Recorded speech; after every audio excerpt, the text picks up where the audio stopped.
రేపు స్థానిక సంస్థల ఎన్నికల నోటిఫికేషన్ రానుంది. రేపు ఉదయం 11 గంటలకు రాష్ట్ర ఎన్నికల సంఘం ప్రెస్ మీట్ నిర్వహించనుంది. జెడ్పీటీసీ, ఎంపీటీసీ, సర్పంచ్ ఎన్నికల తేదీలను ప్రకటించే ఛాన్స్ కనిపిస్తోంది. ముందుగా పార్టీ గుర్తులపై జరిగే జెడ్పీటీసీ, ఎంపీటీసీ ఎన్నికల షెడ్యూల్ను విడుదల చేయనున్నారు. ఆ తర్వాత సర్పంచ్ ఎన్నికలు నిర్వహించనున్నారు. ఈ ప్రక్రియను అక్టోబర్లో పూర్తి చేసేలా షెడ్యూల్ విడుదల చేయనున్నారు రాష్ట్ర ఎన్నికల సంఘం. ఇప్పటికే జిల్లాలు, మండలాల వారీగా రిజర్వేషన్లు ప్రకటించారు. డీటెయిల్స్ సత్యం అందిస్తారు. సత్యం, రేపు పంచాయతీ ఎన్నికల షెడ్యూల్ రానున్నట్టు తెలుస్తోంది. డీటెయిల్స్ ఏంటి?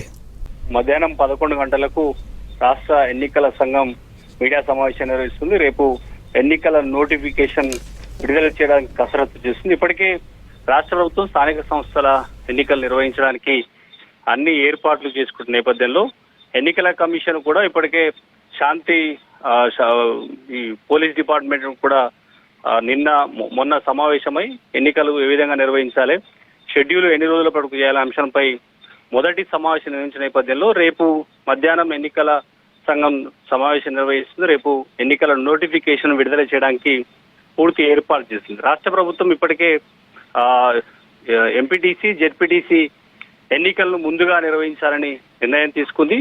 అందుకు అనుగుణంగానే రాష్ట్ర ఎన్నికల సంఘానికి లేఖ కూడా రాసింది. ఆ తర్వాత పంచాయతీ ఎన్నికలు నిర్వహించాలని రాష్ట్ర ప్రభుత్వం భావిస్తుంది. ఇప్పటికే ఎంపీటీసీ, జెడ్పీటీసీతో పాటు జిల్లా పరిషత్ చైర్మన్లకు సంబంధించిన రిజర్వేషన్లను ప్రకటన విడుదల చేశాయి. ఇక పంచాయతీ ఎన్నికల సంబంధించిన రిజర్వేషన్స్ కూడా దాదాపు పూర్తయ్యాయి. రేపు ఎన్నికల నోటిఫికేషన్ వచ్చిన వెంటనే అక్టోబర్లో ఇటు మొదటి వారంలో పంచాయతీ జెడ్పీటీసీ, ఎంపీటీసీ ఎన్నికలు పార్టీ గుర్తులున్న జెడ్పీటీసీ, ఎంపీటీసీ ఎలక్షన్స్ పూర్తి చేసిన తర్వాత స్థానిక సంస్థల ఎన్నికలను అక్టోబర్ చివరి వరకు పూర్తి చేయాలని రాష్ట్ర ప్రభుత్వం భావిస్తున్న నేపథ్యంలో రేపు తేదీలను ప్రకటించే అవకాశం ఉంది. మొదటి 10 రోజుల్లో ఎంపీటీసీ, జెడ్పీటీసీ ఎన్నికలకు తేదీ ఖరారు చేసే అవకాశం ఉంది. ఆ తర్వాత 15 నుంచి 20, ఆ తర్వాత పంచాయతీ ఎన్నికల, సర్పంచ్ ఎన్నికలను తేదీలు ప్రకటించే అవకాశం ఉంది. ఇక రాష్ట్ర వ్యాప్తంగా కూడా రేపు మధ్యాహ్నం తర్వాత ఎన్నికల కోడ్ అమలయ్యే అవకాశం ఉంది. చాలా రోజులుగా కాంగ్రెస్ ప్రభుత్వం అధికారంలోకి వచ్చిన తర్వాత బీసీ రిజర్వేషన్లు సంబంధించి బీసీ రిజర్వేషన్ పెంచుతామని కాంగ్రెస్ ప్రభుత్వం హామీ ఇచ్చింది. ఎన్నికల్లో వచ్చిన తర్వాత బీసీ కులగణన చేసింది.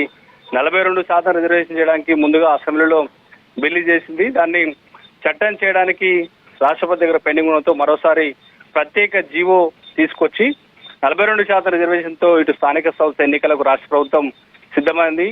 కోర్టుకు వెళ్లే ప్రయత్నం చేసినా కోర్టు వచ్చే నెల 8 వరకు కేసు వాయిదా వేయడంతో అప్పటిలోపు ఎన్నికల నోటిఫికేషన్ విడుదలైతే ఎన్నికల ప్రక్రియ ప్రారంభమవుతుంది. కాబట్టి స్థానిక సంస్థల ఎన్నికల్లో బీసీలకు కాంగ్రెస్ ప్రభుత్వం భావించినట్టుగా 42% రిజర్వేషన్ పెంచుతూ ఎన్నికలు నిర్వహించడానికి ఏర్పాట్లు చేస్తామని చెప్పొచ్చు. రేపు మధ్యాహ్నం ఎన్నికల నోటిఫికేషన్ విడుదలవుతుంది. ముందుగా జెడ్పీటీసీ, ఎంపీటీసీ ఎన్నికల తేదీలు వస్తాయి. తర్వాత పంచాయతీ ఎన్నిక, సర్పంచ్ ఎన్నికలకు సంబంధించిన తేదీలు కూడా రేపు మధ్యాహ్నం ప్రకటించే అవకాశం ఉంది. ముందుగా ఎంపీటీసీ, జెడ్పీటీసీ పార్టీ గుర్తులతో ఉన్న ఎన్నికలతో వెళ్లాలని రాష్ట్ర ప్రభుత్వం నిర్ణయించింది. రేపు మధ్యాహ్నం తర్వాత ఈ తేదీలు అధికారికంగా ప్రకటన వచ్చే అవకాశం అని చెప్పొచ్చు. సూర్య.